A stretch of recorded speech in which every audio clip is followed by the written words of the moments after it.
तो गाइस आज मैं एक्सप्लेन करूंगा martial universe season 10 episode 51 to 55 के नॉवेल को। तो गाइस अगर आपको हमारी इस वीडियो की एक्सप्लेनेशन पसंद आती है ना तो चैनल को लाइक सब्सक्राइब जरूर करें। अगर आपने हमारे पिछले किसी भी एपिसोड को मिस कर दिया है, चाहे वो सीजन 4 से लेकर सीजन 10 तक कोई भी एपिसोड क्यों ना हो, तो एक बार चैनल की प्लेलिस्ट में जाकर वहां पर चेकआउट जरूर करें। तो गाइस चलिए बिना किसी देरी के आते हैं कहानी की मेन स्टोरी लाइन पर। तो इस एपिसोड की स्टार्टिंग वहीं से होती है जहां से पिछला एपिसोड खत्म हुआ था। पिछले एपिसोड के एंड में हमने लिंगडोंग को देखा था।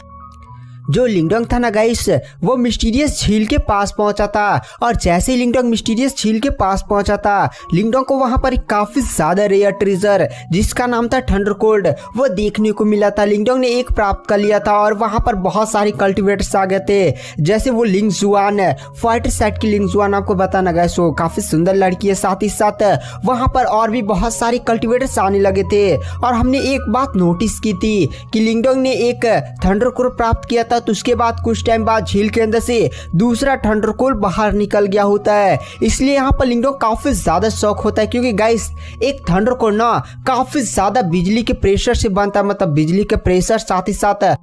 बट यहाँ पर तो दो थंडरकोल्ड है। दो थंडरकोल्ड का मतलब यहाँ पर झील के अंदर कोई ना कोई खजाना है। लिंगडोंग यही सारी बातें सोच रहा होता है, तभी आसमान में कई सारे मतलब उड़ने की आवाजें आती हैं और वो सारे कल्टिवेटर्स इसी झील के पास आ जाते हैं। हमें एक ग्रुप को दिखाया जाता है, उस ग्रुप को लीड कर रहा होता है गाइस फैंग हाओ।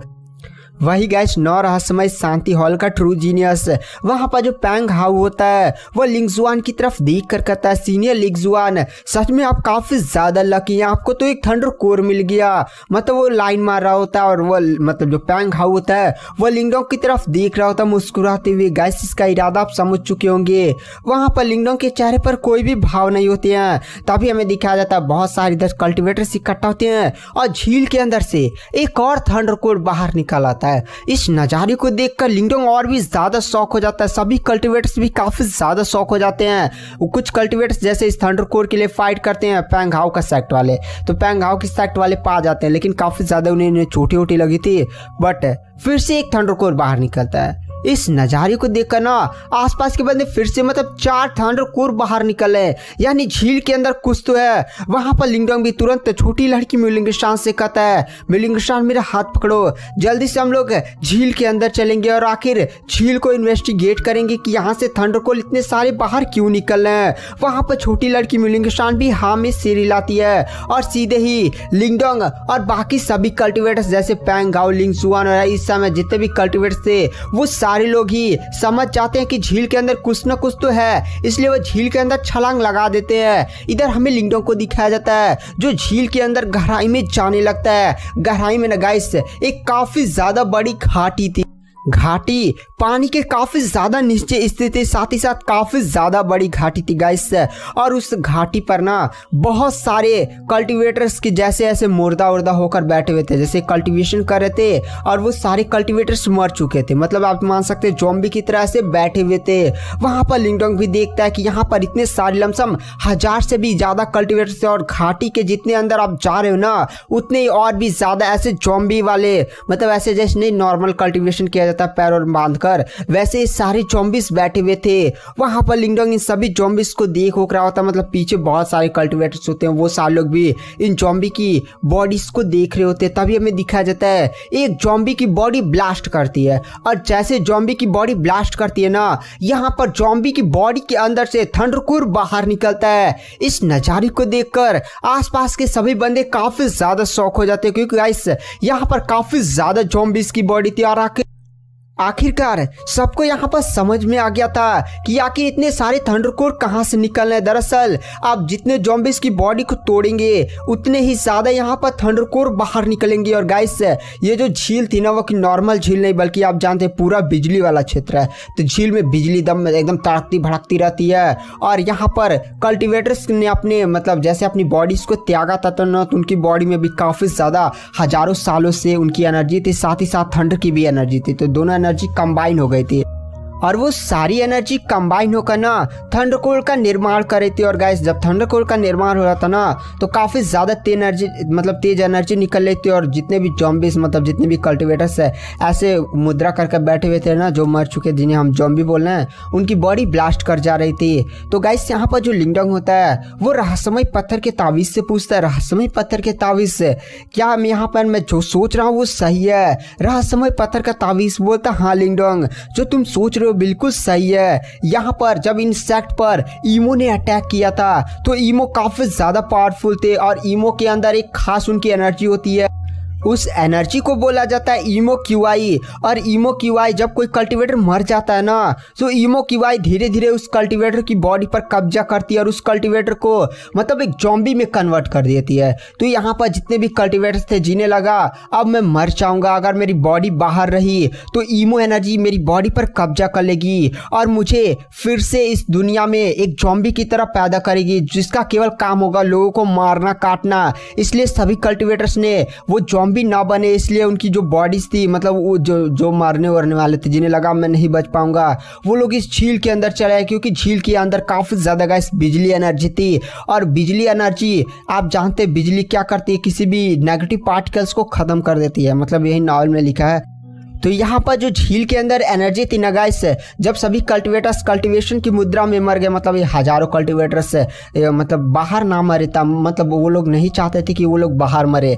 अगर वो लोग बाहर मरेंगे तो आप जान रहे ना वो लोग जिंदा जॉम्बी बन जाएंगे। और हजार कल्टीवेटर्स नॉर्मल कल्टीवेटर्स नहीं है गाइस, इनकी कल्टीवेशन मिनिमम है, जितने भी इस टाइम झील के अंदर है ना उनकी cultivation minimum perfect perform stage के एडवांस लेवल पर थे और कुछ तो यहाँ पर वर्ल्ड स्टेज के भी थे। तो आप समझ सकते हैं कितनी ज़्यादा भयानक, अगर वो लोग जॉम्बी बन जाते तो दुनिया में तबाही आ जाती। इसलिए वो सारे लोग ही इस झील के अंदर चले हैं ताकि यहाँ पर जो बिजली एनर्जी है उनकी बॉडी में लगातार दौड़ती रहे और उनके मरने के बाद जो ईमो एनर्जी आसपास फैली हुई है, जो उनकी बॉडी पर कब्जा करने की कोशिश कर रही है, वह उससे बच सके। और गाइस ईमो एनर्जी मरे हुए बंदों पर कब्जा करती है, जिंदा पर नहीं। तो आप ये मत सोचिए कि यहाँ पर लिंगडोंग और बाकी लोग हैं तो ईमो एनर्जी इन लोग पर कब्जा क्यों नहीं कर रहे। तो गाइस इस पूरे क्षेत्र में ईमो एनर्जी मौजूद है।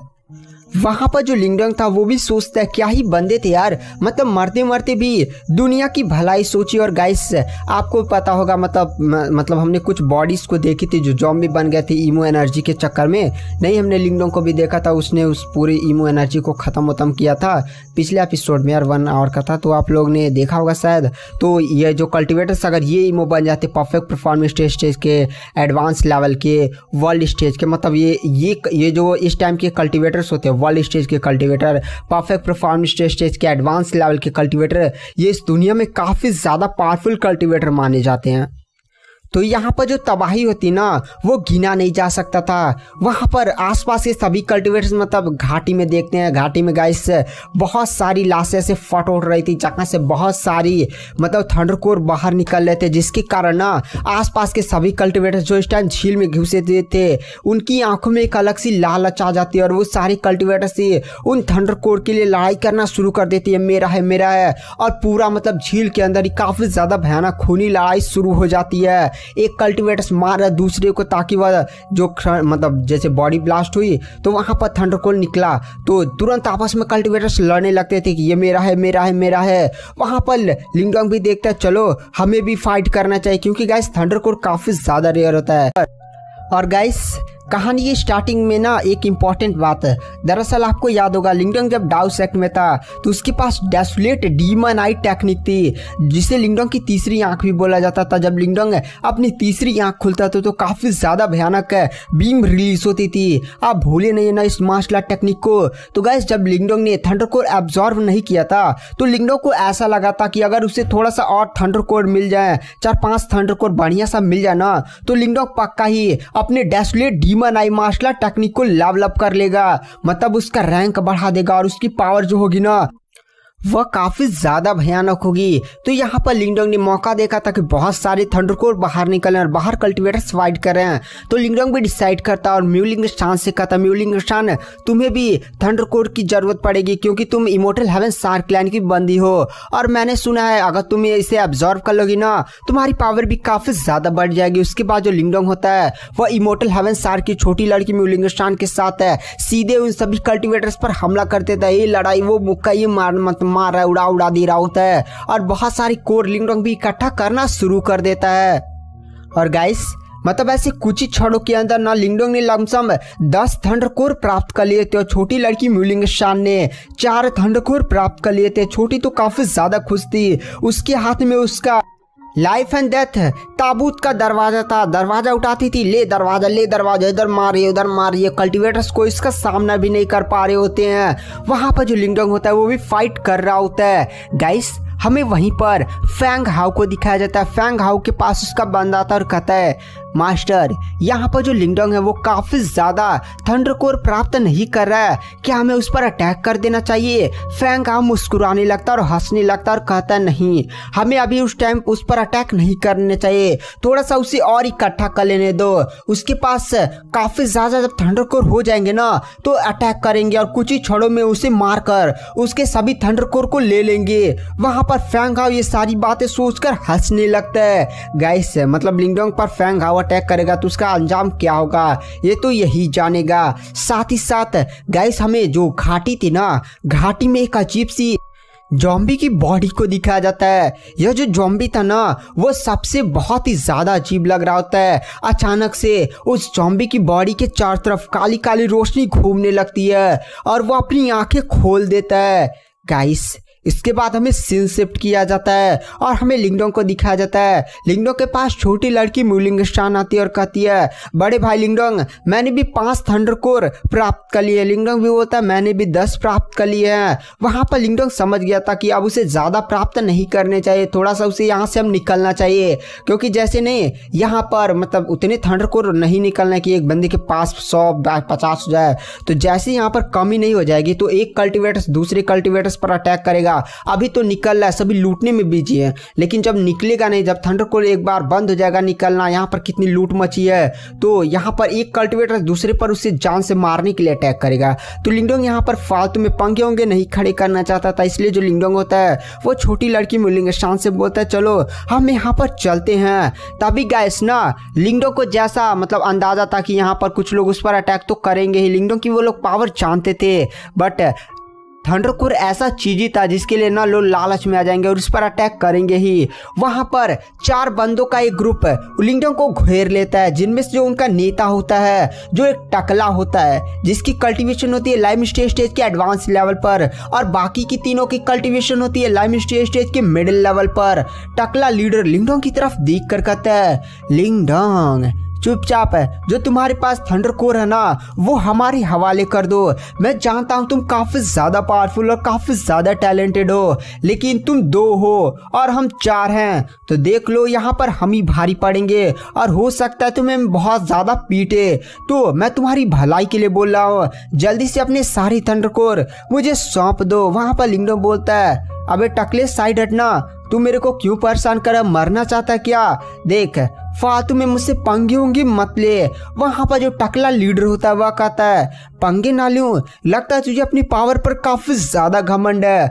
वहां पर लिंगडोंग छोटी लड़की म्यूलिंग शान से बोलता है, म्यूलिंग शान तुम जाना थोड़ा सा इन तीनों को पीट पाट कर कसरत कर लेना और मैं इस टकले को संभालता हूँ। वहां पर छोटी लड़की म्यूलिंग शान एक शैतानी से स्माइल देती है और सीधे ही उन सभी कल्टीवेटर्स पर अटैक कर देती है। वहां पर जो लिंगडोंग होता है वो भी कहता, आजा टकले आजा, मैं तुझे दिखाता हूँ। गाइस टकले के पास एक body tempering martial art technique थी जिसके कारण टकले की फिजिकल स्ट्रेंथ काफी ज्यादा बढ़ जाती है। टकला अपनी पावर्स का यूज करते हुए लिंगडोंग पर अटैक करता है, लेकिन लिंगडोंग मारता है मुक्का, एक का मुक्का मारता है, उतने में टकला का एकदम पूरा समझे एकदम अंचर पंचर ढीले हो जाते हैं। वहां पर वो टकला लीडर भी कहता है, ये कैसे हो सकता है, तुम इतने ज्यादा पावरफुल कैसे हो सकते हो, तुम्हारी कल्टीवेशन कल्टीवेशन और मेरी कल्टीवेशन लगभग बराबर ही है। वहाँ पर लिंगडोंग बोलता अच्छा ये बात है तो ये ले। वहाँ पर लिंगडोंग एक और मुक्का टकले को मारता, लिंगडोंग और टकले के बीच में फाइट हो जाती है। मतलब गाइस यहाँ पर लिंगडोंग ज़्यादा सीरियस नहीं था, बस टकले को पीट रहा था एकदम मन भर। और इधर हमें छोटी लड़की म्यूलिंगसान को दिखाया जाता है जिसने अपने हाथ में लाइफ एंड डेथ दरवाजा निकाल लिया होता है। जितने भी लोग उस पर अटैक कर रहे होते ना सभी को ले दरवाजा ले मुक्का मार रहे होते हैं। गाइस इस समय थोड़ा सा जो लिंगडोंग था ना वो घाटी के थोड़ा सा बहुत ही ज्यादा निचले इलाके में था। लिंगडोंग कुछ ही समय में ना मोटे और टकले साथ ही साथ उसके ग्रुप के सभी लोगों को पीट पाट कर सीधा कर देता है। टकला लीडर बोलता है अरे भाई रुक जा, गलती हो गई, माफ कर दे। वहाँ पर जो लिंगडोंग होता है वो टकले की तरफ देख कर कहता है हाँ भाई आज मेरा मूड अच्छा है तो चुपचाप आप यहाँ से निकल जाओ। वहाँ पर वो जो टकले और उसके बंदे होते हैं वह कहते हैं धन्यवाद लिंगडोंग, और वो लोग काफ़ी तेज़ी से सीधे घाटी से झील के ऊपर जाने लगते हैं। तभी अचानक से वहाँ पर एक ज़ॉम्बी की जो बॉडी नहीं बैठी हुई थी वो अचानक से काली कलर की रोशनी से चमक जाती है और सीधे ही काफ़ी ज़्यादा भयानक गति से उस टकले और बाकी बंदों पर अटैक करते और कुछ ही झटकों में मार डालती है। वहाँ पर वो जो ज़ॉम्बी बॉडी होती है वो सीधे लिंगडोंग पर भी अटैक करती है, लेकिन लिंगडोंग एक काफी ज्यादा पावरफुल अटैक करता है जिसमें वह ग्रीन ड्रैगन हवेली मटलाइज टेक्निक साथ ही साथ उसके पास जो भाला नहीं था वो भी यूज करते हुए सीधे उस ज़ॉम्बी की बॉडी को चीर कर रख देता है। वहां पर लिंगडोंग यह देखता है कि आखिर ये कैसे हो गया, यहाँ पर जो ज़ॉम्बीज़ की बॉडी थी उन पर ईमो एनर्जी कब्जा कैसे कर रही है। तो रहस्यमय पत्थर का ताबीज लिंगडोंग से बोलता है लिंगडोंग यहाँ पर जैसे ये जगह शांत थी पहले झील के अंदर, यहाँ पर कोई पहले आता होता नहीं था, तो यहाँ पर जो एनर्जी थी झील के अंदर जो बिजली की पावर वो स्टेबल थी और जो बिजली थी ना वो सारी बिजली इन ज़ॉम्बीज़ की बॉडी पर पड़ते थे जिससे इन ज़ॉम्बी की बॉडीज़ के अंदर ईमो एनर्जी कभी कब्जा नहीं कर पाती थी। लेकिन ये काफ़ी ज़्यादा बड़ी मात्रा में कल्टीवेटर्स सीधे झील के अंदर चले हैं और साथ ही साथ वो ज़ॉम्बीज़ की बॉडी को डिस्ट्रॉय भी कर रहे हैं ताकि वो लोग थंडर कोर प्राप्त कर सके। आसपास काफ़ी ज़्यादा लड़ाई भी हो रही हैं जिससे यहाँ पर काफ़ी ज़्यादा अनस्टेबल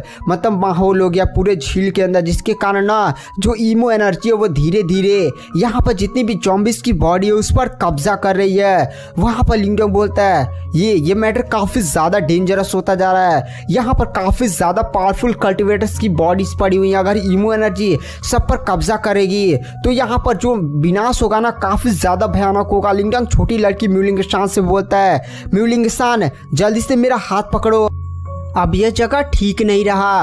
वहाँ पर छोटी लड़की म्यूलिंगसान बोलती है लिंगडोंग भाई क्या हुआ, अभी तो यहाँ पर बहुत सारे थंडर कोर बाहर निकलेंगे, हम बहुत सारे लूट सकते हैं, वैसे भी आपने उस ज़ॉम्बी को ख़त्म कर दिया। वहाँ पर लिंगडोंग बोलता है म्यूलिंगसान यहाँ से निकलो, मुझे यहाँ पर कुछ अजीब लग रहा है, जहाँ पर सारे बंदे हैं ना उधर चलते हैं। उसके बाद जो लिंगडोंग होता है म्यूलिंगसान को पकड़ता है और जहाँ पर सारे बंदे थे वहाँ पर चला जाता है, मतलब ग्रुप्स नहीं थे, ऐसे उधर उधर लड़ रहे थे। और इधर हमें दिखाया जाता है सारे बंदे अभी भी थंडर कोर्स के लिए फाइट कर रहे होते हैं। तभी अचानक से कुछ ज़ॉम्बीज़ की जो बॉडीज होती हैं वो जाग जाती हैं और आसपास के कल्टीवेटर्स को जान से मारने लगती हैं। आसपास के सभी बंदे भी यहाँ पर ज़ॉम्बीज़ की लाशों को जागता हुआ देखकर काफी ज्यादा शॉक हो जाते हैं और धीरे धीरे अब सारे लोग पीछे हटने लगे होते हैं। अब सारे बंदों का थोड़ा ग्रुप्स बन जाता है। आसपास के सभी बंदे कहते हैं ये क्या हो रहा है, यहाँ पर जितनी भी ज़ॉम्बीज़ की बॉडी हैं उनमें लाइफ कैसे आ सकती है, मतलब वो जाग कैसे रहे हैं, और वो लोग तो एकदम निर्दयी की तरह हमारे बंदों को जान से मारे जा रहे हैं। आसपास के सभी बंदे डरे हुए थे, एकदम डर का माहौल था। तो गाइस इधर हमें सभी बंदों को दिखाया जाता है जो शॉक में होते हैं क्योंकि उनके सामने लमसम 100 बंदों की मतलब ज़ॉम्बीज़ की बॉडी आ चुकी होती है। और गाइस इन सभी ज़ॉम्बीज़ की पावर लाइम स्टेज की होती है, मतलब हाँ ये ज़ॉम्बीज़ अपने टाइम में काफ़ी स्ट्रॉन्ग कल्टीवेटर थे लेकिन ज़ॉम्बीज़ थे और यहाँ पर ईमो एनर्जी ज़्यादा नहीं है, कितना भी इन्हें पावर प्रोवाइड किया बट इनकी पावर लमसम लाइम स्टेज के स्टार्टिंग एडवांस और कुछ एडवांस के थे, कुछ मिडिल के भी थे।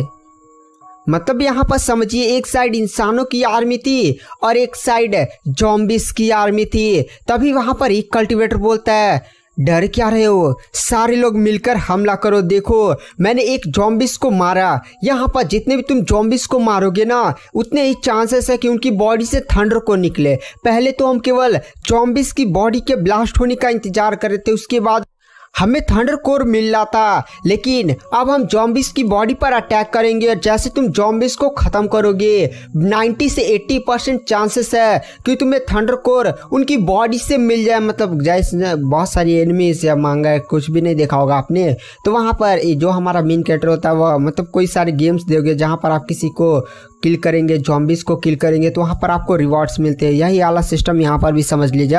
यहाँ पर जो भी कल्टिवेटर्स ना जॉम्बिस को मारेगा उनकी बॉडी से थंडर कोर मिलने के चांसेस 80 से 90% है। तो आप समझ चुके होंगे यही बात वो बंदा बोल रहा होता है। सभी लोग ये बात सुनते और काफ़ी ज़्यादा मतलब जोश से भर जाते, क्योंकि गाइस लालच ही थंडर कोर का ऐसा था। थंडर कोर कोई नॉर्मल आइटम नहीं था, बल्कि काफ़ी ज़्यादा पावरफुल आइटम था जिसका उपयोग अगर कल्टिवेटर अपनी कल्टिवेशन में करता ना तो उसकी कल्टीवेशन साथ ही साथ उसकी बॉडी की फिजिकल मार्शल आर्ट या फिजिकल स्ट्रेंथ भी काफी ज्यादा बढ़ेगी।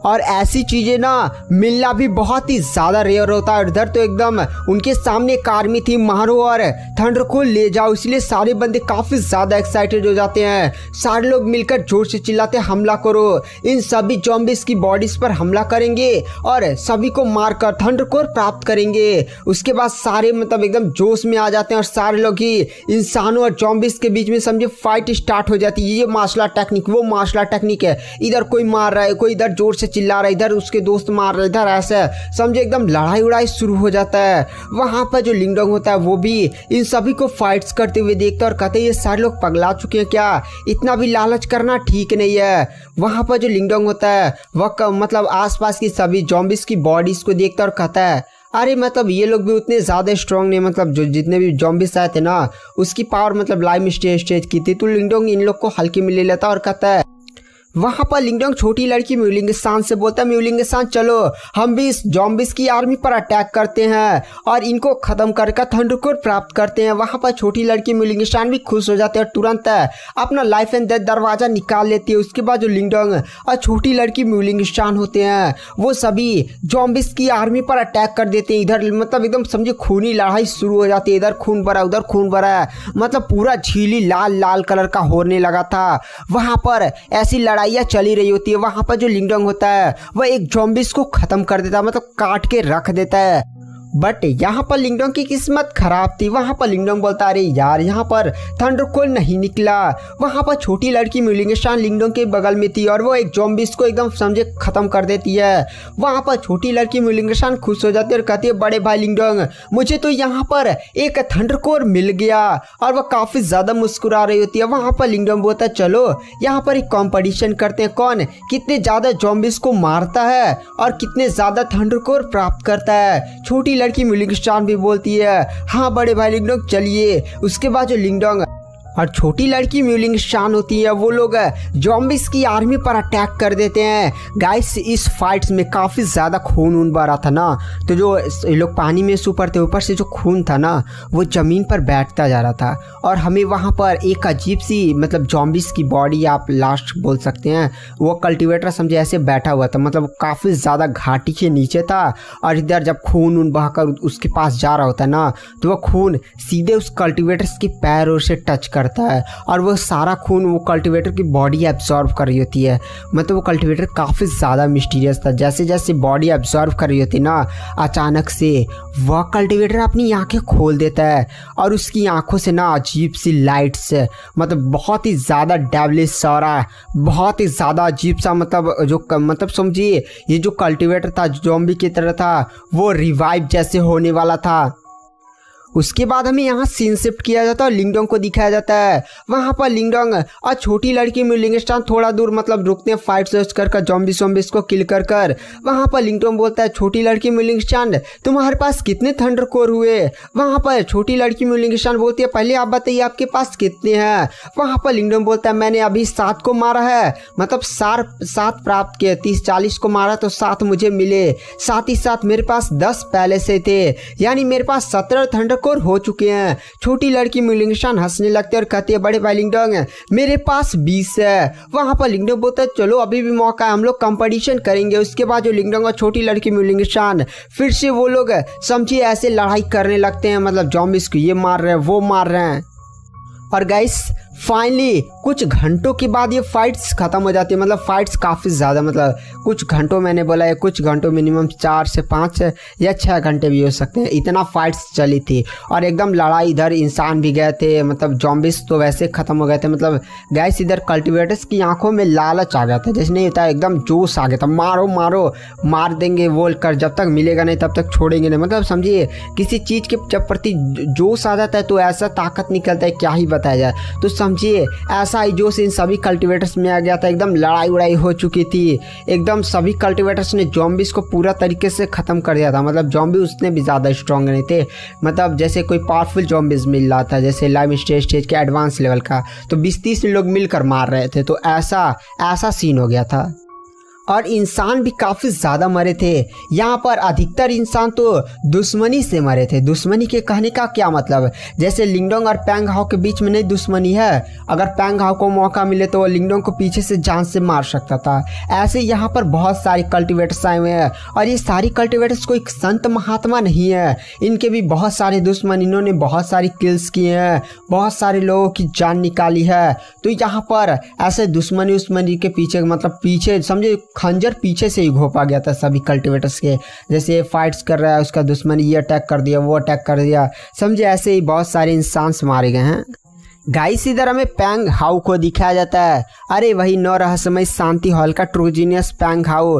पैंग हाओ लिंगडोंग को घूर घूर कर देख रहा था, और उसके चेहरे पर एक अजीब सी मुस्कान होती है। वहाँ पर लिंगडोंग की भी नज़र ना अब पैंग हाओ पर पड़ती है, और मनी मन सोचता है इस पैंग हाओ को तो मैं छोड़ूंगा नहीं, अगर ये मुझसे बार बार पंगे लेता रहा। मतलब लिंगडोंग आपको भी याद होगा, जैसे इस थंडर आइलैंड में घुसा था, मतलब उसने पैंग हाओ से कभी मिला भी नहीं था, ना ही कोई पंगा उंगा हुआ था, बट पैंग हाओ ने उससे को उंगली करना शुरू कर दिया था, आपको याद होगा। इसलिए जब लिंगडोंग पैंग हाओ को देखता है कि पैंग हाओ से उसे घूर कर देख रहा है, तो वह तुरंत पैंग हाओ के इरादे को पहचान लेता है। उसके बाद हमें कुछ टाइम बाद ऐसे दिखाया जाता है जहाँ पर पैंग हाओ फाइनली आसमान में दिखाई देता है, और लिंगडोंग का मतलब अपने पूरे ग्रुप के साथ आया होता है। 9 रहस्यमय शानद्वार के सभी कल्टिवेटर्स को, मतलब आर्मी समझे लेकर आया होता है, और वह लिंगडोंग की तरफ देख कर कहता है, लिंगडोंग भाई मैंने सुना है तुम्हारे पास 30 थंडर कोर हैं। और जब ये बात बोलता ना तो थोड़ा सा विराम और थोड़ा सा मतलब एकदम जैसे सबको सुनाई दे ऐसा शब्द बोलता है।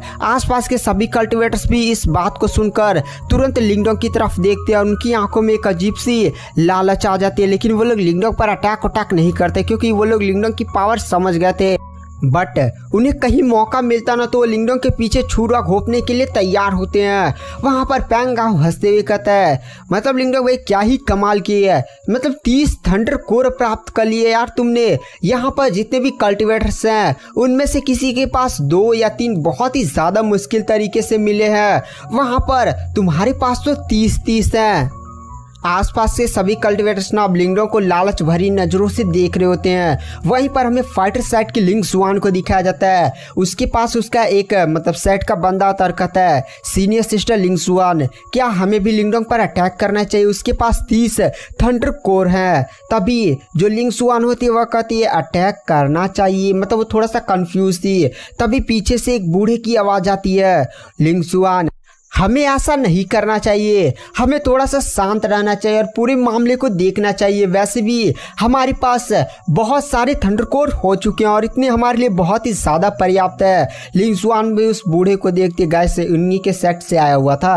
वहाँ पर लिंग जुआन बोलती है, एल्डर आप सच में चाहते हैं हम लिंगडोंग पर अटैक न करें? वह बूढ़ा बोलता, हाँ तुम लिंगडोंग पर अटैक ना करो, मुझे लिंगडोंग की बॉडी से कुछ अजीब सा महसूस हो रहा है। मतलब मुझे ऐसा लगता है कि लिंगडोंग सच में काफ़ी ज़्यादा भयानक है और तुमने उसके बारे में सुना है। उस बंदे ने एक परफेक्ट परफॉर्म स्टेज के एडवांस लेवल के कल्टिवेटर को हरा दिया था, यहाँ तक कि डीमन के सेट का एल्डर मोजी आपको याद होगा ना गाइस, उसी से जिसलिए लिंगडोंग ने सिल्वर टावर छीना था। अरे मतलब जहाँ पर लिंगडोंग ने उसके लिए चाबी नहीं सिल्वर की टावर थी वही छीना था। इसलिए सारी बातें बूढ़ा बता रहा था और कहता है, देखो हमें फालतू में पंगे और ज़्यादा लालच नहीं करना चाहिए, यहाँ पर चुपचाप बैठो नज़ारा देखो।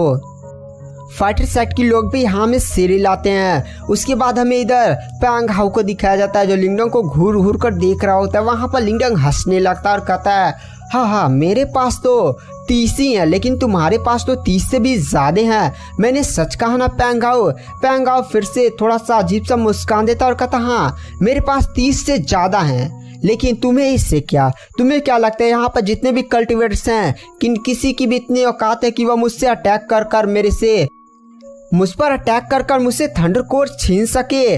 लेकिन तुम्हारे केस में ऐसा नहीं है। मेरे पास बहुत सारे मेरे सेट के काफ़ी ज़्यादा पावरफुल कल्टिवेटर्स हैं। इनमें से हर एक कल्टिवेटर लाइम स्टेज के मिडिल लेवल का है और कुछ तो एडवांस लेवल में भी पहुंचने वाले हैं। तुम समझ रहे हो ना ये पावर कितनी ज़्यादा भयानक होती है। वहाँ पर लिंगडोंग बोलता हाँ भयानक तो होती है। उसके बाद जो लिंगडोंग होता है पैंग हाउ की तरफ देख कर कहता है, पैंग हाउ चलो मैं तुम्हें चैलेंज करना चाहता हूँ। देखो हम दोनों आपस में फाइट करेंगे, जो भी जीतेगा ना, मतलब सपोज कर लो तुम जीत गए तो मैं अपने सारे थंडर कोर आसपास जितने भी कल्टिवेटर्स है ना उन सभी में बांट दूंगा। और अगर तुम हार गए तो तुम्हें आधा अपना थंडर कोर मुझे सौंपना होगा। साथ ही साथ मतलब 30 था गाइस, 30 का शर्त लगता है, तो 15 लिंगडोंग को मिलेगा और 15 बाकी जितना भी थंडर कोर्स बचा है वह यहाँ पर जितने भी कल्टिवेटर्स हैं उनमें सब में बट जाएगा। लिंगडोंग यह बात बोलकर मुस्कुराने लगता है। वहाँ पर वो जो क्या कहा जाता है पैंग हाउ होता है वो भी लिंगडोंग को घूर कर देखता है और कहता है सच में तुम मुझसे लड़ाई करना चाहता है, तेरे पास इतनी भी औकात है। वहाँ पर जो लिंगडोंग होता है वह कहता है अरे भाई पहले लड़ेगा तू ना पता चलेगा कौस की कितनी औकात है। आसपास के सभी कल्टिवेटर्स भी अब लिंगडोंग और उस पैंग हाउ की तरफ देख रहे होते हैं कि आखिर यहाँ पर पैंग हाउ क्या डिसीजन देता है। वहाँ पर जो पैंग हाउ होता है वो हंसने लगता है और कहता है ठीक है मैं इस शर्त के लिए तैयार हूँ। पैंग हाउ सोचता है यहाँ पर लिंगडोंग काफ़ी ज़्यादा चालाक है। मैंने सोचा था कि मैं सभी लोगों को लिंगडोंग पर भरता कर दूंगा और सभी लोग लिंगडोंग पर अटैक करेंगे। हाँ लिंगडोंग की वो लोग पावर जानते हैं बट वो लोग लालच में आकर अटैक तो कर ही सकते हैं। लेकिन यहाँ पर लिंगडोंग ने सारा खेल ही पलट दिया। अब यहाँ पर लिंगडोंग ने कंपटीशन का मामला रख दिया कि अगर मैं हार जाता हूँ यानी पैंग हाउ हार जाता है तो उससे अपने आधे से ज़्यादा मतलब 15 जो थंडर कोर है उसे लोगों में बांटने होंगे। इससे लिंगडोंग सपोर्ट भी हासिल कर लेगा। और अगर लिंगडोंग हार जाता है तो अपने सारे थंडर कोर इन लोगों में बांट देगा। और इन लोगों में बांटने का मतलब मुझे एक भी नहीं मिलेगा। इतने सारे यहाँ पर कल्टिवेटर हैं, इतनी बड़े सारे कल्टिवेटर्स को अगर मतलब मैं कहता नहीं मैंने लिंगडोंग को हराया तो ये सारे थंडर कोर मुझे मिलना चाहिए। नहीं तुम ऐसा कैसे कर सकते हो। यहाँ पर नियम ये बनाया गया था कि अगर लिंगडोंग हार जाता है तो उसके सारे थंडर कोर हमें मिलेंगे। और यहाँ पर मतलब यहाँ पर ये था सीधे का पैंग हाउ को एक भी थंडर कोर नहीं मिलेगा। अगर वो लोगों से मांगेगा तो लोग इतने सारे हैं, मतलब यहाँ पर काफ़ी ज़्यादा कल्टिवेटर्स और सभी कल्टिवेटर्स यहाँ तक पहुँचे हैं यानी उनके पास क्षमताएँ और काफ़ी ज़्यादा स्ट्रांग है। अगर इतनी बड़ी आर्मी सीधे ही पैंग हाउ पर अटैक कर दे तो पैंग हाउ को भी इनसे निपटने में काफ़ी ज़्यादा प्रॉब्लम्स होगा। तो गाइस यार हमें पैंग हाउ को दिखाया जाता है। पैंग हाउ सोच रहा था कि यहाँ पर वह लिंगडोंग के शर्त को माने या ना कि सीधे लिंगडोंग पर अटैक कर दे और लिंगडोंग को जान से मार दे। वहाँ पर लिंगडोंग बोलता है क्या हुआ पैंग हाउ, क्या तुम्हें डर लग रहा है मेरे शर्त से। पैंग हाउ थोड़ा सा सोचता और फिर हंसने लगता और कहता है मैं तुमसे डरूंगा, ये तुम अपने सपने में सोच रहे हो क्या। तुम्हें क्या लगता है कि तुम सच में मुझे हरा सकते हो। चलो मैं तुम्हारे शर्त को मंजूर करता हूँ। वहाँ पर पैंग हाउ तुरंत अपने हाथ में एक तलवार निकाल लेता है। गाइस ये तलवार होती है एक प्योर युआन ट्रेजर और इस तलवार का नाम होता है स्काई स्प्लिटिंग गोस्ट ब्लेड, जो एक काफ़ी ज़्यादा पावरफुल प्योर युआन ट्रेजर होता है। इस प्योर युआन ट्रेजर को देखकर आसपास के सभी बंदे भी कहते क्या ये सच में एक प्योर युआन ट्रेजर है। सच में पैंग हाउ काफी ज्यादा पावरफुल और काफी ज्यादा टैलेंटेड है। इसके पास एक प्योर युआन ट्रेजर, साथ ही साथ इतनी ज्यादा कम उम्र में ही इसकी कल्टीवेशन लाइम स्टेज के एडवांस लेवल तक पहुंच चुकी है। सच में बंदा काफी ज्यादा टैलेंटेड है। तभी वहां पर एक बंदा बोलता है क्या तुम्हें लगता है कि लिंगडोंग सच में पैंग हाउ को हरा पाएगा। दूसरा बंदा भी बोलता है लिंगडोंग को भी कमजोर मत समझो, तुम्हें याद है ना डीमन के सेट के एक lime stage perfect perform stage के एडवांस लेवल के कल्टिवेटर के पास है, यानी इस गुफा की सिल्वर टावर की चाबी थी, लेकिन लिंगडोंग ने उसके हाथों से छीन कर ला दिया। तो समझ रहे हो ये बंदा कितना ज़्यादा मिस्टीरियस हो सकता है। दूसरा बंदा बोलता है चलो यार जो भी होगा देखा जाएगा। इधर जो लिंगडोंग होता है वो भी पैंग हाउ के हाथ में उसके स्वॉर्ड को देखता और कहता है अच्छा ये तो एक प्योर युआन ट्रेजर है। उसके बाद जो लिंगडोंग होता है वो सभी लोगों की तरफ देख कर कहता है देखो सारे लोग अब यहाँ पर आप लोग जज बनेंगे, जो भी जीतेगा उसका इसका फैसला आप ही लोगों को करना होगा। आसपास के सभी लोग भी हाँ में सिर हिलाते और कहते हैं हाँ हम लोग जज हैं। शर्त के अनुसार दोनों टीमों ने जो शर्तें लगाई है कि अगर लिंगडोंग हार जाता है तो उसे अपने 30 थंडरकोर हम लोग में बांटने होंगे, और दूसरा थंडरकोर मतलब दूसरा शर्त यह है कि अगर पैंग हाउ हार जाता है तो पैंग हाउ लमसम 15 लिंगडोंग को देगा और 15 हम लोगों में बांट देगा। पैंग हाउ ने भी इस शर्त को मान लिया, तो हम लोग यहाँ पर गवाह हैं, मतलब जज हैं। मतलब जितने भी कल्टिवेटर्स थे ना, लिंगडोंग ने सभी को जज बना दिया था। तो चलिए गैस यहाँ पर थोड़ा सा फाइट्स को फास्ट लेकर चलते हैं। वहाँ पर जो पैंग हाउ होता है वह कहता है आ जाओ लिंगडोंग, आज मैं दिखाता हूँ तुझे अपनी असली पावर। वहाँ पर पैंग हाउ की बॉडी से काफ़ी ज़्यादा भयानक उसकी आवाज़ रिलीज होने लगती है, आसपास एक डेंजर प्रेशर बनाने लगती है। इधर जो लिंगडोंग होता है वो भी अपनी बॉडी से green dragon heavenly materialise technique को रिलीज करता है और उसकी बॉडी पर हमें 4 ड्रैगन टैटूज दिखाई दिए जाते हैं। वहाँ पर जो लिंगडोंग होता है वह कहता है आ जाओ। उसके बाद जो पैंग हाउ और लिंगडोंग उनके बीच में मुक्का लात वाला फाइट स्टार्ट हो जाती है। दोनों एक मुक्का मार रहे हैं, ये मुक्का मार रहा है। यहाँ पर केवल समझे फिजिकल स्ट्रेंथ से फाइट हो रही है, तो इतनी ज़्यादा पावर्स यूज़ नहीं की जा रही थी। जिसने मार्शल आर्ट है मुक्का वो मुक्का, ऐसे ही एकदम फाइट्स हो रही होती है। आसपास के सभी कल्टिवेटर्स लगते क्या ही मतलब दोनों बंदे ऐसे फाइट्स कर रहे हैं ना कि अगर नॉर्मल कल्टिवेटर उनके बीच में पड़ जाए तो उनकी चटनी वटनी बन जाए। वहाँ पर गाइस ऐसे दोनों के बीच में काफ़ी ज़्यादा इकोनिक बैटल होती है, मतलब ये मार्शल आर्ट टेक्निक वो मार्शल आर्ट टेक्निक यूज़ होने लगती है। यहाँ पर पैंग हाउ भी अब समझ जाता है कि वह लिंगडोंग को ऐसे नहीं हरा पाएगा। लिंगडोंग तो उसको ऐसे मजे मजे में उसके सारे अटैक्स भी उठाकर फेंक दे रहा है। पैंग हाउ अब थोड़ा सा पीछे हटता है और फिर वो आसमान में उड़कर उसकी बॉडी से काली काली रोशनी बाहर निकलने लगती है। पैंग हाउ बोलता है लिंगडोंग बहुत हो चुका, अब यहाँ पर तू मेरी असली ताकत देखेगा। मैं तुझे अब एक ही झटके में ख़त्म करने वाला हूँ। यह है मेरी सबसे ज़्यादा स्ट्रॉन्गेस्ट अटैक। आज तू मेरे सबसे ज़्यादा स्ट्रॉन्गेस्ट अटैक को संभाल कर दिखा। यह बात बोलते हुए अचानक से पैंग हाउ की बॉडी से काफ़ी ज़्यादा खतरनाक आवाज़ निकलने लगती है। पैंग हाउ के हाथ में उसकी स्वाड आ जाती है जो एक प्योर युआन ट्रेजर होती है। पैंग हाउ अपनी स्वाड को उठाता है और एक अजीब सी मार्शल आर्ट टेक्निक को परफॉर्म करता है, जिससे आसमान में काफ़ी ज़्यादा मतलब समझिए लमसम ऐसे एक 500 मीटर ऐसी लंबी बड़ी सी स्वाड तैयार होती है। मतलब क्या ही आवा फेंक रही थी, क्या ही लाल कलर की थी, ऐसे ऐसे आवा निकल रहे थे, एकदम प्रेशर वेशर फैल रहा होता है और उतनी बड़ी स्वाड से सीधे लिंगडोंग पर ऐसे मार देता है। आसमान को चीरता हुआ वो अटैक लिंगडोंग को 20 से 2 टुकड़े करने के लिए आगे बढ़ने लगता है। वहाँ पर जो लिंगडोंग होता है वो उस अटैक को देखता है और कहता है ये अच्छा, बहुत ही ज़्यादा बढ़िया। उसके बाद अचानक से लिंगडोंग की बॉडी से काफ़ी ज़्यादा खतरनाक आभा निकलने लगते हैं और लिंगडोंग की बॉडी पर 20 ड्रैगन टैटू दिखाई देते हैं। गाइस हमने पहली बार लिंगडोंग को 20 ड्रैगन टैटू इस्तेमाल करते हुए देखा है, और जैसे लिंगडोंग 20 ड्रैगन टैटू इस्तेमाल करता है लिंगडोंग की बॉडी से बहुत ही ज़्यादा भयानक हरी हरी कलर की रोशनी फैलने लगती है। काफ़ी ज़्यादा डेंजर पार्ट से एकदम मतलब समझे प्रेशर ऐसा फैलता ना, आसपास के सभी बंदों को भी ऐसा फील होता है जैसे वह किस पहाड़ के तले दब गए हो। सभी कल्टिवेटर्स लिंगडोंग की तरफ देख कर कहते हैं बाप रे, यह किस तरह की मार्शल आर्ट टेक्निक है, ये तो कोई बॉडी टेम्परिंग मार्शल आर्ट यानी बॉडी की स्ट्रेंथ बढ़ाने वाली मार्शल आर्ट टेक्निक लग रही है। लेकिन आखिर एक body tempering martial art technique इतनी ज़्यादा भयानक कैसे हो सकती है? इतनी ज़्यादा भयानक प्रेशर यार, मतलब क्या ही ये लिंगडोंग बंदा है? क्या लिंगडोंग की कोई सीक्रेट टेक्निक है? आसपास के सभी कल्टिवेटर्स दबाव को एकदम समझे झेल कर एकदम दंग रह चुके होते हैं। इधर हमें फाइटर साइड के लिंग सुआन को दिखाया जाता है, वो भी लिंगडोंग की इस दबाव को महसूस करते और कहते क्या ही मतलब दबाव है, इतनी ज़्यादा भयानक ताकत है। वहाँ पर वो बूढ़ा एल्डर जो लिंग सियान के बगल में होता है वो भी कहता है इस बंदे ने कोई बहुत ही ज़्यादा सीक्रेट मार्शल आर्ट टेक्निक को सीख रखा है जो काफ़ी ज़्यादा भयानक है, जो लिंगडोंग की पावर को काफ़ी ज़्यादा भयानक गति से बढ़ा रही है। इसकी तुलना तो हमारे सेक्ट में ना जो सबसे ज़्यादा स्ट्रॉन्गेस्ट और सबसे ज़्यादा secret body tempering martial art technique है उससे भी काफ़ी ज़्यादा स्ट्रॉन्ग लग रही है।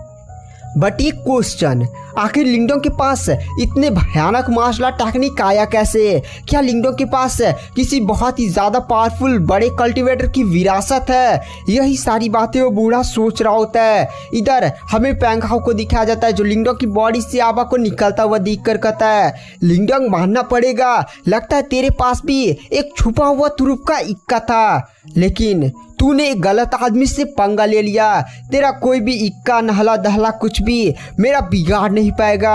आज तू मेरे हाथों से 2 टुकड़े होने वाला है। यह बात बोलते पैंग हाउ स्वॉर्ड में और भी ज्यादा पावर डालता है। जो स्वॉर्ड मतलब बड़ी सी 500 मीटर स्वॉर्ड की और भी ज्यादा बड़ी चौड़ी मोटी ऐसे हो जाती हैं। वहां पर लिंगडोंग बोलता है चल अब मेरी पावर देखो। जो लिंगडोंग होता है ना उसकी बॉडी की चारों तरफ ड्रैगन नियर ऐसे घूमने लगते हैं। लिंगडोंग के पीछे पंख दिखाई देते हैं। लिंगडोंग अपना ऐसे समझे ऐसे मुक्का तैयार करने लगता है एकदम खतरनाक सा। लिंगडोंग के मुक्के पर भी ड्रैगन ऐसे मतलब एकदम हाथ पर ऐसे ड्रैगन। लिंगडोंग काफी ज्यादा खतरनाक पंच आने वाली स्वॉर्ड को दे मारता है। तो गाइस तो चलिए बिना किसी देरी के आते हैं कहानी की मेन स्टोरी लाइन पर। इधर लिंगडोंग ने अपनी पावर्स का यूज करते हुए मतलब ग्रीन ड्रैगन हवेली मटलाइज टेक्निक की 20 टैटूज की पावर्स का यूज करता है। लिंगडोंग एक काफी ज्यादा पावरफुल पंच है जो बड़ी सी 500 मीटर स्वॉर्ड है तो उससे जाकर दे मारता है। काफी ज्यादा बड़ा धमाका एकदम धुआं धुआं हो जाता है। पैंग हाउ ये सोच रहा होता कि लिंगडोंग की बॉडी 2 टुकड़े हो चुकी है। आसपास के सभी कल्टिवेटर्स भी यही सोच रहे होते क्योंकि लिंगडोंग ने अपनी मुक्का टकराया होता है। बट एक शॉकिंग बात हो जाती है। अचानक से वो जो 500 मीटर बड़ी स्वॉर्ड थी ना उस पर दरारें पड़ने लगती हैं। इस नज़ारे को देखकर पैंग हाउ भी काफ़ी ज़्यादा शॉक था और कहता ये कैसे हो सकता है। ये बहुत ही ज़्यादा पावरफुल मेरी प्योर युआन ट्रेजर से बना एक काफ़ी ज़्यादा भयानक मेरी सबसे ज़्यादा सीक्रेट मार्शल आर्ट टेक्निक वाला अटैक था। लेकिन ये कैसे हो सकता है। पैंग हाउ भी काफ़ी ज़्यादा शॉक हो गया। तब उससे लिंगडोंग की असली पावर का पता चला होता है। वहाँ पर गाइस और धुआं हुआ जो भी होता है वो हटता और हमें दिखाया जाता है लिंगडोंग के पंच के कारण जो पैंग हाउ का बड़ा सा वो अटैक था एकदम चिथड़े उड़ जाते हैं और पैंग हाउ भी दूर गिरता मतलब पीछे चला जाता है। सीधे उसके मुंह से खून निकलने लगता है। पैंग हाउ को मतलब अब एहसास हुआ था लिंगडोंग कितना ज़्यादा भयानक है। एकदम पैंग हाउ कांप रहा होता है और उसे विश्वास ही नहीं हो रहा था कि लिंगडोंग सच में इतना ज़्यादा भयानक है। सारी मतलब जितने भी कल्टिवेटर्स थे ना वो लोग भी लिंगडोंग की इस पावर को देखकर एकदम हिले हुए थे कि क्या ही बंदा यार। एक मुक्का में उसने पैंग हाउ के इतनी बड़े powerful secret martial art technique के अटैक को एक का बार में उड़ाकर रख दे, तोड़ ताड़ दिया। अगर यहाँ पर वो लोग लिंगडोंग को लालच में आकर लिंगडोंग पर अटैक करते उसके थंडर कोर को छीनने की कोशिश करते तो आज मतलब इस तलवार की जगह उनकी बॉडी होती। यहाँ पर गाइस लिंगडोंग रुकता नहीं है बल्कि वह सीधे पैंग हाउ के पास एकदम गायब होकर एकदम भागते पहुंच जाता है। पैंग हाउ भी इस नज़ारे को देखकर लिंगडोंग की तरफ देख कर कहता है लिंगडोंग तुम क्या चाहते हो। वहाँ पर लिंगडोंग बोलते हैं क्या मैं चाहता हूँ। लिंगडोंग अपने हाथों में काफ़ी ज़्यादा पावरफुल मतलब फिर से हरी हरी रोशनी वाला अटैक तैयार करने लगता है। इस नज़ारे को देखकर आसपास के सभी कल्टिवेटर्स कहते हैं अरे बाप रे यहाँ पर लिंगडोंग फिर से काफ़ी ज़्यादा पावरफुल अटैक तैयार कर रहा है। क्या यहाँ पर लिंगडोंग सच में पैंग हाउ की बॉडी के चिथड़े करना चाहता है यानी वो पैंग हाउ को जान से मारना चाहता है। पैंग हाउ का बैकग्राउंड कोई नॉर्मल नहीं है बल्कि वो 9 रहस्यमय शांत हॉल से बिलोंग करता है जो काफी ज्यादा पावरफुल इस डीमन सी में सेक्ट है। और पैंग हाउ सेट का ट्रू जीनियस है। मतलब लिंगडोंग पर काफ़ी ज़्यादा बड़ी मुसीबत आएगी। क्या लिंगडोंग को यहाँ पर डर नहीं लगता। लिंगडोंग का जैसे ही मुक्का पैंग हाउ से टकराने वाला होता है मतलब पैंग हाउ को अगर मुक्का लग जाता ना तो एकदम उसकी बॉडी मतलब सर के चिथड़े हो जाते। पैंग हाउ के एकदम समझिए उसे ऐसा लगा था कि आज उसके सामने मौत खड़ी है। बट पैंग हाउ का जो ग्रुप नहीं था 9 रहस्यमय शांति हॉल उसके बीच में एक बूढ़ा मिस्टीरियस एल्डर छुपा हुआ था। उस बूढ़े मिस्टीरियस एल्डर एक काफी ज्यादा पावरफुल सीधे लिंगडोंग पर अटैक करता मतलब काफी ज्यादा पावरफुल गति से वो लिंगडोंग पर अटैक करता है। मतलब लिंगडोंग पैंग हाउ को मारने वाला था, पीछे ध्यान नहीं होता लेकिन लिंगडोंग अटैक महसूस कर लेता है और तुरंत पैंग हाउ को पहले से उठाकर पटक देता धड़ाम से। उसके बाद जो पीछे अटैक आ रहा था उस पर अपना एक मुक्का मारता है खड़ाम से और काफी ज्यादा बड़ा ब्लास्ट होता है जिसमें लिंगडोंग पीछे चला जाता है। छोटी लड़की मिलिंगशान भी लिंगडोंग के पास आती है और कहती है बड़े भाई लिंगडोंग आप ठीक तो है ना। वहां पर लिंगडोंग बोलता है हाँ मैं ठीक हूँ। उसके बाद जो लिंगडोंग होता है उस मतलब जिसने उस पर अटैक किया था उस बूढ़े की तरफ देख कर कहता है तू कौन है। वहां पर वो बूढ़ा भी अपना चेहरे से अपना मास्क हटाता है मतलब ऐसे मास्क पहना हुआ था वो हटा देता है। एक बूढ़ा था उसके सफ़ेद दाढ़ी थी। बूढ़ा भी हंसने लगता और कहता तुम्हारी इतनी हिम्मत हो गई है कि तुम 9 रहस्यमय शांति हॉल के यंग मास्टर पैंग हाउ को जान से मारने की कोशिश करो। वो बंदा अपनी बॉडी से अपनी आभा को रिलीज करता है, लिंगडोंग भी उसकी बॉडी से उसकी आभा को महसूस करता है और कहता है ये तो एक live stage sorry guys perfect perform stage के एडवांस लेवल का कल्टीवेटर है। बट आखिर ये कैसे हो सकता है? एक परफेक्ट परफॉर्म स्टेज के एडवांस लेवल का कल्टीवेटर छुप कर इस पैंग हाउ के ग्रुप के साथ इस आइलैंड पर एंटर कैसे कर सकता है? मतलब आइलैंड पर तो एक सील लगी हुई थी ना, उस सील के कारण कोई भी पावरफुल कल्टीवेटर इस आइलैंड पर एंटर नहीं कर सकता था। गाइस यहाँ पर आप भी थोड़ा सा कंफ्यूज हो गए होंगे कि आखिर एल्डर कैसे आ गया। तो आई थिंक इस एल्डर ने कोई सीक्रेट खजाना उजाना का यूज किया जिसके कारण इस एल्डर की पावर छिप चुकी थी, जिसके कारण ये आइलैंड पर एंटर कर पाया, ताकि ये लोग मतलब नहीं छुप कर आते हैं, एल्डर्स छिपे हुए होते हैं ताकि उन पर कोई अटैक करे या उनके यंग मास्टर पर तो बचाव चले। तो ऐसा ही केस यहाँ पर नौ रहस्यमय शांति हॉल वालों ने भी अपनाया था। वहाँ पर लिंगडोंग उस बूढ़े को देखता और कहता है मतलब काफ़ी ज़्यादा परेशानी वाली बात है, यहाँ पर एक परफेक्ट परफॉर्मेंस स्टेज के एडवांस लेवल का कल्टीवेटर है। हाँ, ये जो बूढ़ा दिखा है वो एकदम एडवांस लेवल का नहीं माना जा सकता। अभी जैसे थोड़ा सा हुआ इसे मतलब थोड़ा सा इन लोग में बहुत ज़्यादा होता है, थोड़ा सा मतलब 1-2 साल 50 साल भी हो जाते हैं, क्योंकि जब आप लाइव स्टेज के बाद जाते हैं तो लेवल काफ़ी ज़्यादा धीरे धीरे बढ़ते हैं। तो यहाँ पर ये समझ लीजिए, यहाँ पर ये जो बूढ़ा होता है वो समझे परफेक्ट परफॉर्मेंस स्टेज के एडवांस लेवल का कल्टीवेटर होता है। वहाँ पर लिंगडोंग भी सोचता है इस बूढ़े को हराने में काफ़ी ज़्यादा प्रॉब्लम्स आएगी, जैसे नहीं लिंगडोंग को फिर से इसे कढ़ाई में कैद करना होगा। अगर ये फिजिकल पावर से लड़ेगा लिंगडोंग अपनी मार्शल आर्ट टेक्निक से तो उसे चोटें भी लगेंगी, काफ़ी ज़्यादा थक भी जाएगा और काफ़ी ज़्यादा घायल भी हो जाएगा। इस बूढ़े को अगर अच्छे खासे लेवल पर निपटाना है तो उसे कढ़ाई में खींचना पड़ेगा। लेकिन जब लिंगडोंग कढ़ाई के अंदर इस बूढ़े को खींचता है तो लिंगडोंग को फिर से वही formation burning sky gate formation use करना पड़ेगा और इसमें लिंगडोंग की काफ़ी ज़्यादा एनर्जी खत्म हो जाती है। तो यहाँ पर जैसे एनर्जी खत्म हो गई, पता नहीं कौन सा खतरा है, एकदम दुश्मन भरे पड़े हैं। तो वहाँ पर जो लिंगडोंग होता है फिर अपने आप को शांत करता है और फिर उस बूढ़े एल्डर की तरफ देख कर कहता है, बूढ़े एल्डर जी देखिए, मैं यहाँ पर पैंग हाउ को जान से मारने वाला नहीं था, बल्कि यहाँ पर यह नियम यह कहता है कि जब तक पैंग हाउ हार नहीं मानता तब तक ये फाइट खत्म होनी नहीं चाहिए थी। और यहाँ पर चुपचाप बोल दीजिए पैंग हाउ हार मान ले और उसके पास जो 30 मतलब उसको जो 30 थंडर कोर देने थे वो जल्दी से यहाँ पर बांट दे, मतलब 15 मेरे को दे दे और 15 लोगों में बांट दे। चलिए अब उसको बोलिए हार मानता है या नहीं। वहाँ पर उस बूढ़े एल्डर को काफ़ी ज़्यादा लिंगडोंग पर गुस्सा आता है। आसपास के सभी कल्टीवेटर्स की तरफ लिंगडोंग देख कर कहता है, हाँ भाई अपना हिस्सा जिसको जिसको चाहिए ना यहाँ से निकलवा लो। आसपास के सभी कल्टीवेटर्स भी मतलब 15 थंडर कोर कोई गैस नॉर्मल बात नहीं थी, इतनी आसानी से मतलब यहाँ पर पेट शॉट मतलब यहाँ पर जॉम्बिस की बॉडी वॉडी भी थी, लेकिन जान है चाक हो जा रहा, पावरफुल लड़ाई करना ये सब करना पड़ा है। लेकिन यहाँ पर आराम से 15 मिल जा रहा है, तो समझ रहे लड़ाई उड़ाई होगी तो एक एक तो आएगा। इसलिए यहाँ पर जितने भी कल्टीवेटर्स होते हैं वो पैंग हाउ और उसके सेट की तरफ देख कर कहते हैं, नौ रहस्यमयी शांति हॉल के बंदो, क्या तुम्हें सच में लगता है कि तुम यहाँ पर 15 थंडर कोर हमारे हवाले नहीं करोगे? हम यहाँ पर बहुत सारे हैं, अगर हम तुम पर अटैक कर देना तो हम तुम्हारी बैंड भी बजाकर रख सकते हैं। तो हम यहाँ पर एकदम विनती करते हुए बोल रहे हैं कि तुम यहाँ पर शर्त है पैंग हाउ हार मान लियो ना, हार माने हो या नहीं ये पहले बताओ। वहाँ पर पैंग हाउ की तरफ मतलब सारे लोग देख रहे थे, हार माने हो यार नहीं यार बताओगे भी। कुछ कल्टीवेटर से ताना भी मारने लगते हैं कि ताकतों का था नहीं, ये बनेंगे वो बनेंगे, ऐसा करेंगे वैसा करेंगे। लिंगडोंग से लड़ाई हुई 2-3 मुक्का उड़ा कर रख दिया। तो यहाँ पर ऐसे मजाक उजाक भी उड़ने लगते हैं। वहाँ पर पैंग हाउ भी इतनी सारी भीड़ को देखकर समझ जाता है कि काफ़ी ज़्यादा मतलब पंगे होंगे लेने से फ़ायदा नहीं है, बट 30 थंडर कोर देना एक काफ़ी ज़्यादा मतलब हार्ट अटैकिंग वाली बात थी। इसलिए पैंग हाउ दिल पर पत्थर रखकर तुरंत वह किसी भी तरीके से समझे ऐसे दिल पर पत्थर उत्थर रखकर वह आसपास के सभी कल्टीवेटर्स पहले लिंगडोंग को 15 थंडर कोर पास कर देता और फिर 15 सभी में ऐसे फेंक देता, मतलब आप में 15 सभी कल्टीवेटर लड़े 15 के लिए।